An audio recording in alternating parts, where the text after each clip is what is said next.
నమస్కారం అండి. This is hash tag you. ప్రశ్న రావణ్ పైన ఇప్పుడు మనం చూసుకుంటే జ్యుడిషియల్ రిమైండ్‌లో ఉన్నాడు. నెల్లూరు జైల్‌లో ఉన్నాడు. ఇతన్ని పోలీస్ కస్టడీకి ఈరోజు అప్పగిస్తున్నారు. ఎందుకంటే ఇతన్ని పోలీస్ కస్టడీ కోరారు. ఇతన్ని ఇన్వెస్టిగేట్ చేసి తీరాలని చెప్పి ఆల్రెడీ ఇతని బ్యాంక్ అకౌంట్ అయితే ఫ్రీజ్ చేశారు. ICICI bank account. ఇది కాకుండా అతని ఫోన్‌ని కూడా టేకప్ చేసి ఏదైతే డిలీట్ చేశాడో ప్రతి ఒక్క దాన్ని ఫోరెన్సిక్ ల్యాబ్ పంపించి రిట్రీవ్ చేశారు. దాంట్లో చాలా కీలకమైన ఆధారాలు దొరికినాయి. ఇది కాకుండా ప్రశ్న రావణ్ ఇంట్లో కూడా నిన్న సోదాలు నిర్వహించారు. ఆళ్ళ వైఫ్‌ని గూడా ఇప్పుడు తీసుకెళ్ళి అధికారులు ఇన్వెస్టిగేట్ చేస్తున్నారు. అఫీషియల్‌గా అరెస్ట్ అయితే అవ్వలేదు. బట్ స్టిల్ ఆవిడని మాత్రం ఇన్వెస్టిగేషన్ జరుగుతానే ఉంది.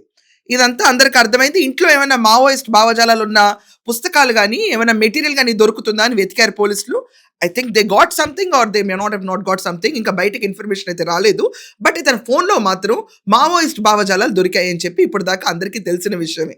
ఇది కాకుండా ఇతని ఫోన్‌లో చాలా అసభ్యకరమైన కంటెంట్ ఇప్పటిదాకా ఒక బుటీక్ ఓనర్ అవ్వనిండి, లేకపోతే ఒక లేడీస్‌ని చాలామంది పెళ్ళైన రిచ్ ఆంటీల్ని ఇతను ఏడిపించుతున్నాడని అందరికీ తెలిసిందే.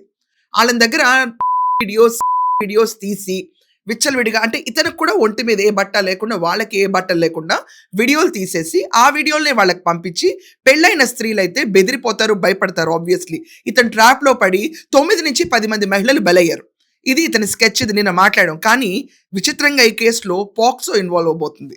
ఇక్కడ మనం చూసుకుంటే ఆల్రెడీ ప్రశ్న రావణ్ కేసులో సెక్షన్ 13, 39, 147, 148, 152 సెక్షన్స్ కింద దేశద్రోహం కేసు నమోదైంది.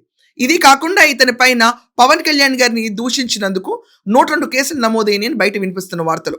ప్రతి దాంట్లోనూ యాంటిసిపేటరీ బెయిల్ ఇంకా రాలేదు. ఓన్లీ 4-5 కేసులకే వచ్చింది. సో ఇతను హైకోర్టు అప్పీల్కి వెళ్ళాడు. అన్ని కేసులని ఒక కేసు కింద పరిగణనకు తీసుకోవాలి అని చెప్పి. ఓకే.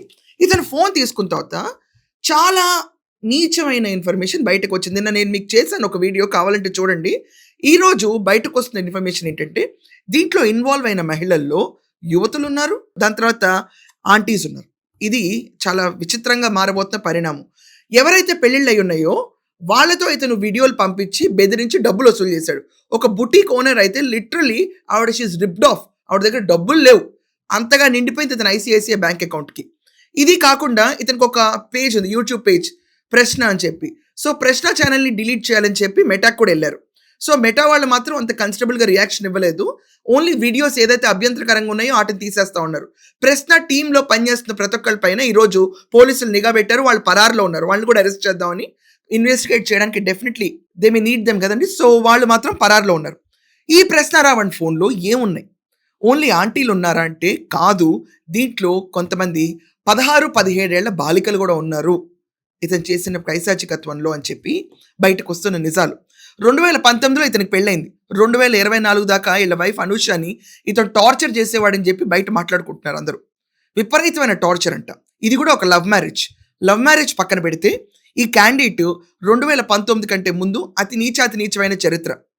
లిటరల్లీ ఆళ్ళ కొలీగ్ వైఫ్ ప్రెగ్నెంట్ అయితే బొడ్డుపై కోసివ్వు, అరటిపండుతో తింటాను, సెక్షువల్ సామర్థ్యం పెంచుకుంటాను అని చెప్పి అడిగితే ఆళ్ళు కంగు తిన్నారు.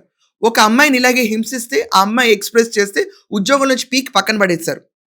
ఇది కాకుండా మీరందరూ అబ్జర్వ్ చేస్తే ఇతను బుటీక్ ఓనర్ అవ్వనిండి, ఒక ఫీమేల్ అయితే ఇతను పెట్టే టార్చర్‌కి, డబ్బులు ఎక్స్‌టార్షన్‌కి భయపడిపోయి సూసైడ్ కూడా చేసుకుంది. ఈ న్యూస్ కూడా ఇతను ఫోన్ తీసుకున్నాకే బయటకొస్తున్నాయి. ఇంకా అన్నిటికంటే విచిత్రం ఏంటంటే ఈ పర్వర్ట్‌కి ఎవరితో అయితే వీడు ఇన్వాల్వ్ అవుతాడో వాళ్ళతో వీడియోస్ తీసుకోవడం అలవాటు ఉంది. వాళ్ళకి ఆ వీడియోస్ షేర్ చేయటం, వాళ్ళ వీడియోస్ ఆడు షేర్ చేయటం for threatening sake or for some psychological problem ఈ క్యాండిడేట్ షేర్ చేసేవాడంట. దాంట్లో 17, 16 ఏళ్ల బాలికలు కూడా ఉన్నారంటారు. దీనికి వాళ్ళు వచ్చి కంప్లైంట్ పెట్టక్కర్లా. వాళ్ళు 16, 17 అని ప్రూవ్ అయితే గనక that's it, POCSO case applicable అవుద్ది క్యాండిడేట్ పైన. ఇది స్ట్రాంగ్‌గా వినిపిస్తున్న న్యూస్. దీంట్లో బాలికల్ని కూడా విచ్చలవిడిగా వాడాడు ఈ క్యాండిడేట్. సో ఈ బాలికలు ఇంతమంది ఇన్వాల్వ్ అవ్వటం ఏంటి? అసలు ఈ ఆంటీలేంటి? ఈ బొడ్డు పేగేంటి? అసలు ఇతని నీచ చరిత్ర ఏంటి? మావోయిస్ట్ భావజాలాలేంటి? హిందువులకి యాంటీ హిందూగా ప్రచారాలు చేయటం ఏంటి? ఇది కాకుండా ఒక పొలిటికల్ పార్టీ దగ్గర డబ్బులు తీసుకుని ఈరోజు ఆంధ్రప్రదేశ్‌లో కులాల మధ్యలో చిచ్చు పెట్టాలన్న ప్రయత్నం ఏంటి? ఇదంతా ఇన్వెస్టిగేషన్ మాడ్యూల్‌లోకి వెళ్ళింది. ఇప్పుడు ఇతని పైన ఉపా కేసు నమోదైంది. ఉపా కేసు నమోదైన తర్వాత జ్యుడిషియల్ రిమాండ్‌లో ఉన్న ఇతనికి కోర్టు వారికి వీళ్ళు సరైన ఆధారాలు ఇవ్వాలి పోలీసులు. ఉపా కేసు ఎందుకు నమోదు చేశారని. ఒకవేళ అది ఫెయిల్ అయినా ఇతని పైన పాక్సో అయితే పడే ఆస్కారం ఎక్కువ ఉంది. ఎందుకంటే ఒకళ్ళు ఇద్దరు కాదు, చాలా మంది బాలికల్ని ఇతను హింసించాడని చెప్పి న్యూస్ బయట చక్కర్లు కొడుతుంది. విపరీతంగా స్ప్రెడ్ అయిపోయింది ఈ న్యూస్. 16-17 పిల్లల్ని వాళ్ళొచ్చి ఇంట్లో వాళ్ళొచ్చి కంప్లెయింట్ అనేది ఇవ్వక్కర్లా. ఒకవేళ ఈ ప్రశ్న రావణే గనక 16-17 అమ్మాయితో ఇలాగే ఇల్లిసిట్ అఫైర్స్ పెట్టుకుని డీల్ చేసి ఇన్వాల్వ్ అయితే ఇతని పైన పాక్సో ప్రొవోక్ అవుతుంది. జన్మకి బయటకు రాడు. బయటకు వచ్చి మామూలుగా ఇంకా రెగ్యులర్ డేస్ చూద్దాం అనేది అసాధ్యం అవుతుంది. ఇలాంటి ప్రశ్న రావణ్ణి చాలామంది ఆరాధిస్తారు. చాలామంది ఫ్యాన్గా భావిస్తారు. ఇలాంటి అతన్ని మీరు అందరూ ఎంకరేజ్ చేస్తే రేపు వాళ్ళ పొజిషన్లో మన అక్కో చెల్లె ఉంటే ఇలాగే మనం ఎంకరేజ్ చేస్తామా? ఈ విషయం గుర్తుపెట్టుకుని ప్రతి ఒక్కళ్ళు స్పందించండి. సో చెప్పండి, పాక్సో కూడా ఇన్వాల్వ్ అవుతున్నాడంటే ఎంతకంటే నీచుడు ఎవడన్నా ఉంటాడా? ఇతన్ని ఎన్ఐఏ ఎంటర్ అయింది కాబట్టి తీహార్ జైలుకి షిఫ్ట్ చేస్తారని రూమర్స్ విపరీతంగా ఉన్నాయి. గరికపాటి వారు ఇచ్చిన కంప్లైంట్ దెబ్బకి అసలు ఉపాధి దెబ్బకి లోపలికి వెళ్ళి ఈరోజు పాక్సో దాకా ఎండ్ అవుతున్న ప్రశ్న రావణ్.